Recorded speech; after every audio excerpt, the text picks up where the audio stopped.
Hello students, आज का हमारा टॉपिक है array with in a class. Class के अंदर एरे। सबसे पहले इसका मीनिंग देख लेते हैं।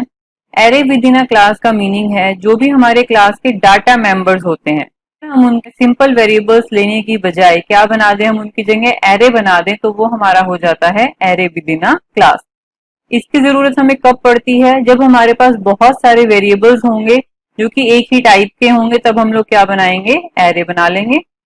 और ये हम सबको पता ही है कि एरे के लिए हम लोग किस चीज का यूज करते हैं? फोर लूप का हम लोग यूज करते हैं वैल्यूज को एंटर करवाने के लिए। अगर हमें उन पे कोई प्रोसेसिंग करनी है या फिर वैल्यूज को एक्सेस करना है, यूज करना है, उन सब ऑपरेशंस के लिए हम लोग किस चीज का यूज करेंगे? फोर लूप का हम लोग यूज करेंगे। एरे के ऊपर हम लोग डिफरेंट टाइप ऑफ ऑपरेशंस भी परफॉर्म कर सकते हैं। लाइक हमें उन सारे एलिमेंट्स का एडिशन करना है, उनमें से हमें लार्जेस्ट निकालना है, उनमें से हमें स्मॉलेस्ट निकालना है। तो डिफरेंट ऑपरेशंस हम लोग उस एरे के ऊपर कर सकते हैं। अब हम लोग एक प्रोग्राम देख लेते हैं जिसमें मैंने array with in a class concept का क्या करा है? यूज करा है। सबसे पहले मैंने हेडर फाइल ली है iostream.h। फुल फॉर्म क्या होती है इसकी? Input output stream. उसके बाद दूसरी मैंने ली है conio.h। इसकी फुल फॉर्म क्या होती है? Console input output. Console input output हम लोग क्यों यूज करते हैं? क्योंकि हम लोगों ने दो फंक्शन यूज किए होते हैं, एक तो क्लियर स्क्रीन और एक हमने गेट ch। इन दोनों फंक्शन का मीनिंग किसके अंदर होता है? हमारा conio.h के अंदर हमारा होता है।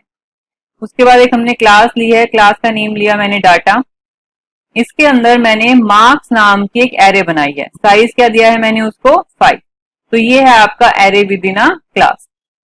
उसके बाद पब्लिक सेक्शन में दो हमने मेंबर फंक्शन लिए हैं। एक है आपका गेट डाटा, कोई रिटर्न टाइप नहीं है, वॉइड है और आर्ग्यूमेंट्स में भी कुछ नहीं है। दूसरा है हमारा डिस्प्ले।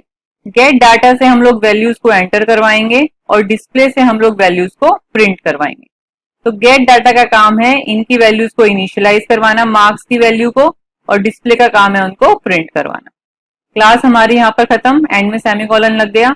अब इन दोनों फंक्शंस को, मेंबर फंक्शंस को, गेट डाटा को और डिस्प्ले को हम लोग बाहर क्या करेंगे? अब डिफाइन करवाएंगे।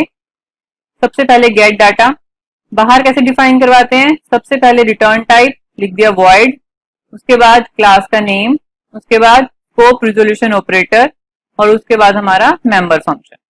ब्रेसेस हमारी स्टार्ट हो गई। सी आउट एंटर द डाटा हमने स्टेटमेंट लिखी, ये हमारी स्क्रीन के ऊपर लिखी हुई आ जाएगी।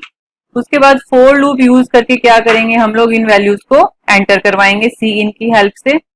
यहाँ पे देखो सीन में हमने लिखा है मार्क्स ऑफ आई। आई की वैल्यू 0 से आपकी स्टार्ट होगी और कहां तक जाएगी? लेस देन 5 मतलब 4 तक। तो कितनी वैल्यूज हो गई? 0, 1, 2, 3 एंड 4। टोटल आपकी 5 वैल्यूज हो चुकी हैं। हमने साइज भी कितना दिया था? यहाँ पर 5 दिया था। तो ये 5 की 5 वैल्यूज हमारी क्या हो जाएंगी? एंटर हो जाएंगी। तो ये था हमारा गेट डाटा वाला फंक्शन। नेक्स्ट हमारा मेंबर फंक्शन आता है डिस्प्ले। इसका काम है वैल्यूज को डिस्प्ले करवाना। एक पहले हमने मैसेज डिस्प्ले करवा दिया है, एंटर्ड डाटा इज।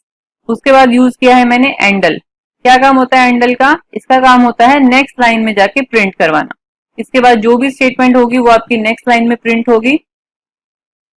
फिर से हम लोगों ने फोर लूप का यूज करा। फिर से हमने क्या करा? अपना आई लिया है 0 से लेकर लेस देन 5 तक।